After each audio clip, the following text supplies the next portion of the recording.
For decades, the fitness and health industry has taught people to ask one question: how much weight can I lose? But I believe that the future of fitness and health is asking a much better question: how well is my body functioning? Because the real goal is not to just be smaller. The real goal is to have a body that can produce energy, regulate blood sugar, build and maintain muscle, recover from stress, and support you for decades. That is what we call metabolic health. And this shift may be one of the most important things that's happening in the health industry right now. Hi, I'm Dr. Arianne Missimer. I'm a functional medicine practitioner, doctor of physical therapy, registered dietitian, and owner of the Movement Paradigm Integrative Health Center. Today, we're talking about why the industry is shifting away from a narrow focus on weight loss and aesthetics and moving towards something much more meaningful, which is metabolic health. Now, this does not mean that body composition does not matter. It does not mean that weight loss, or what we call fat loss, is never appropriate. But it does mean that weight loss is an incomplete measure of health. You can lose all the weight that you want and be that goal weight that you have figured out in your mind and still have poor glucose control, low muscle mass, poor sleep, chronic inflammation, low energy, and poor recovery. I see it day in and day out. And you can be working on your health in a powerful way before the scale ever reflects it.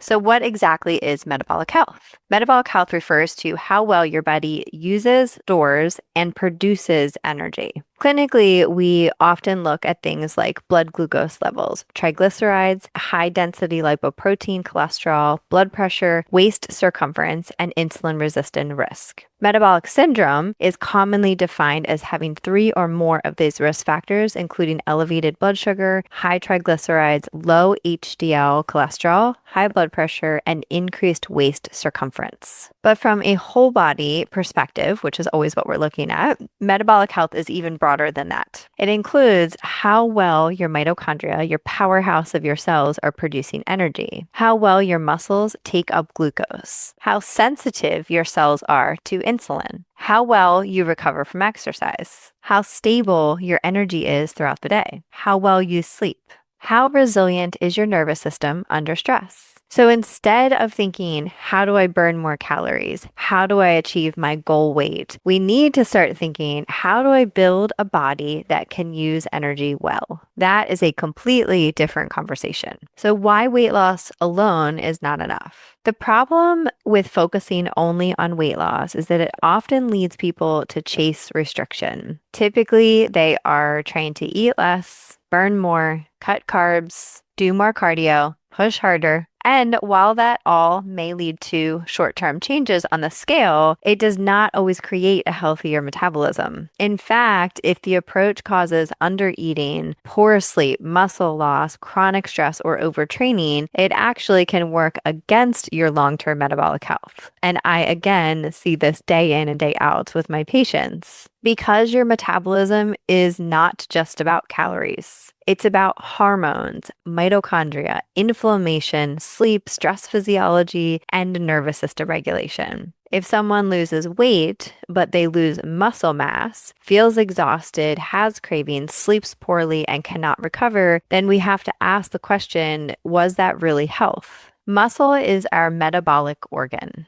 We also consider it our organ of longevity. One of the biggest shifts we need to make is understanding that muscle is not just for aesthetics. I realize that that has been the misconception for years and years, but muscle is one of the most important metabolic tissues that we have in the body. Skeletal muscle plays a major role in whole body glucose regulation and insulin sensitivity. So regular exercise is going to improve insulin sensitivity both through the immediate effects of each exercise session and longer term adaptations in muscle and systemic metabolism. So that means that when you strength train, you're not just building shape, you're building metabolic capacity. Your muscle becomes a place to store glucose as glycogen. Your body becomes better at clearing glucose from the bloodstream. Your cells become more responsive to insulin. Your mitochondria can become more efficient. Your body becomes more adaptable. This is why strength training is foundational regardless of your age. We should not be training to burn calories. Let's get rid of that thought process. We should be training to build tissue that supports blood sugar regulation, hormone health, bone density, longevity, and most importantly, as I always talk about, resilience. The new biomarkers of metabolic health. If we are moving beyond the scale, what should we pay attention to?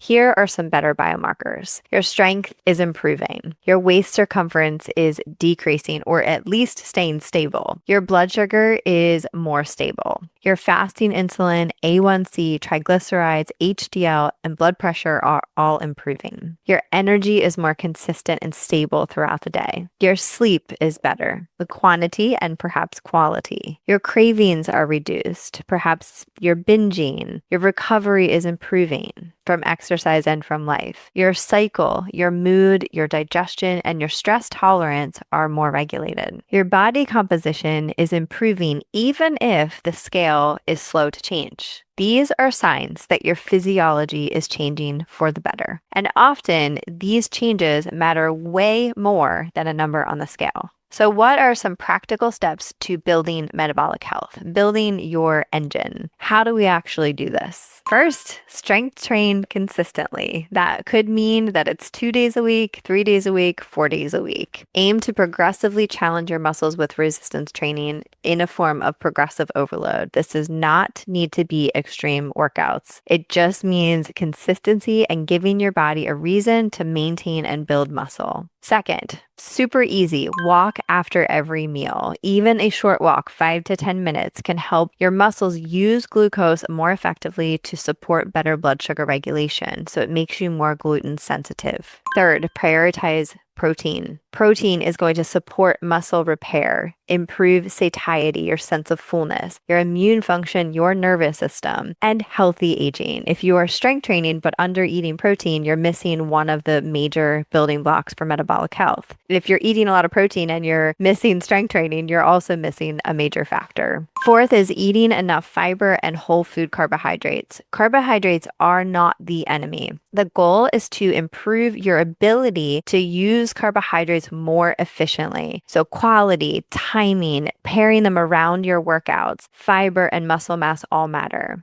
Fifth is protect your sleep. Poor sleep can impair glucose regulation, increase cravings, alter hunger hormones, reduce recovery, affect your nervous system. You cannot out-train poor sleep forever. And 6 is regulate the nervous system. We are not going to get rid of stress, so please don't try to do that. We are going to improve our ability to manage stress. Chronic stress is going to change glucose availability, insulin dynamics, inflammation, digestion, right? We're in that fight or flight, moving blood flow away, and recovery. Your metabolism is constantly responding to your environment, your thoughts, your emotions, your sleep, your movement, and your perceived safety in the world. So this is why metabolic health is not just a nutrition conversation. It's actually a whole body conversation. So instead of asking, how much weight can I lose? Start asking, how strong am I becoming? How stable is my energy? How well do I recover? How well does my body tolerate carbohydrates? How is my sleep?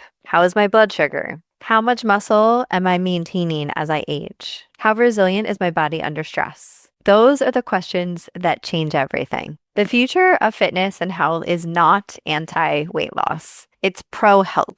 For some people, fat loss may be an extremely important part of improving metabolic health, but the goal should never be simply to shrink, to just simply lose weight on the scale. The goal is to build a body that is strong, that is nourished, adaptable, insulin sensitive, energized, and resilient. Because your body is not just a body to manage. It is a system to support. And when we shift the goal from weight loss to metabolic health, fitness and health becomes way less about punishment and more about power. If this was helpful, give it a like, give it a share, of course, with someone who needs it, and make sure to subscribe to our YouTube channel for more videos like this on whole body wellness. Thanks, and I'll see you next time.